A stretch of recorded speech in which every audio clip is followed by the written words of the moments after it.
আপনি ঢাকা শহর থেকে এই রিক্সাগুলো উঠায় দেন, এগুলো যন্ত্রণা এগুলো উঠায় দেন। এই ব্যাটারির সুবিধা হচ্ছে যে এই ব্যাটারি দিয়ে আপনি নির্দিষ্ট এলাকার মধ্যে রিক্সাকে সীমিত রাখতে পারবেন।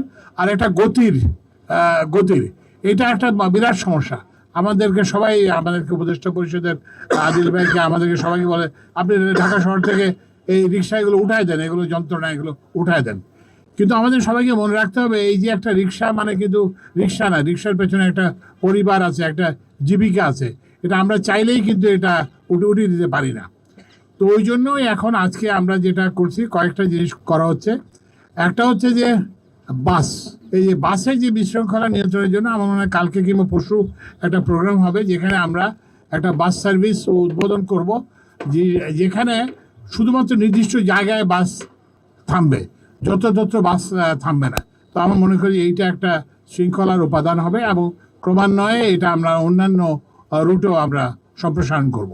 আর দ্বিতীয় যে সেটা হচ্ছে যে আজকে এটার দুটা ভাগ আছে। একটা ভাগ হচ্ছে যে ট্রেডিশনাল রিক্সাটাকে রিক্সাতে প্রযুক্তি ব্যবহার করে, উন্নত মানের ব্যাটারি ব্যবহার করে এবং ওই জিও ফেন্সিং মানে নির্দিষ্ট এলাকায় চালানোর ব্যবস্থা করে একটা শৃঙ্খলা আনার চেষ্টা করা হবে। নতুন মডেলের রিক্সা বুয়েটের সহায়তায় আমার আরেকটা মন্ত্রণালয় আছে, বিদ্যুৎ জ্বালানি। তো বিদ্যুৎ জ্বালানি মন্ত্রণালয়ের সহযোগিতায় করা হয়েছে, ডিজাইনটা করা হয়েছে। আগের উদ্যোগের সঙ্গে আমরা আশা করতেছি যে এই উদ্যোগটা আস্তে আস্তে আমরা এটা 4টা পাইলট হচ্ছে, আমরা এটা সারা শহরে ছড়িয়ে দেব। এবং আমরা সাফল্যের ব্যাপারে আশাবাদী, কারণ হচ্ছে যে আগে আমরা সরকার যে কাজ করতো আলাদা কাজ করতো। এখন ওই যে সিটি কর্পোরেশন কাজ করতে, অন্য কারোর সঙ্গে যোগাযোগ নাই। আজকে আপনি এই যে মঞ্চে যারা উপবিষ্ট আছেন দেখছেন যে আমাদের স্থানীয় সরকার উপদেষ্টা আছেন, তারপরে হচ্ছে যে আমাদের প্রধানমন্ত্রীর বিশেষ উপদেষ্টা আছেন, তারপরে হচ্ছে যে আইসিটি উপদেষ্টা আছেন, তারপরে হচ্ছে যে আমাদের এই যে শেখ মঈনুদ্দিন, উনি বিশ্বের একজন নামকরা ট্রান্সপোর্ট বিশেষজ্ঞ, সবাই আছি। তো আমরা এখানে যেটা করতে চেষ্টা করেছি যে সবাই একসঙ্গে কাজ করা, যাতে আলাদাভাবে কাজ না করা, যে উনি কি করেন ডান হাত কি করেন বাম হাত জানে না, বাম হাত কি করেন ডান হাত জানে, এটা যাতে না হয়। চিন্তা করলে সমাধান করা যাবে না। ওই জন্য আমরা নতুন চিন্তা এখানে নিয়ে এসেছি, যাতে বড় লিড অ্যাসিড ব্যাটারির তুলনায় ছোট লিথিয়াম আয়ন ব্যাটারি ব্যবহার করা যায়। এবং এই ব্যাটারির সুবিধা হচ্ছে যে এই ব্যাটারি দিয়ে আপনি নির্দিষ্ট এলাকার মধ্যে রিক্সাকে সীমিত রাখতে পারবেন। আর একটা গতির এটা একটা বিরাট সমস্যা।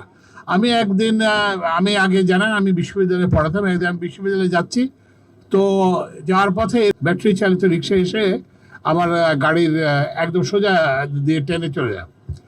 তো আমি তখন গাড়ি থেকে নামলাম, গাড়ি থেকে নেমে দেখলাম যে একটা বাচ্চা ছেলে চালাচ্ছে এবং তার কোনো প্রশিক্ষণ নাই, কিছুই নাই। সে ব্যাটারির ওই যে একটা ব্রেক কষতে হবে সেটাও সে পারে না। তো এখন আমি ওর দিকে তাকিয়ে দেখলাম, এখন আমি ওই ডেন্টিংটা করাতে আমার 25,000 টাকা লাগছিল।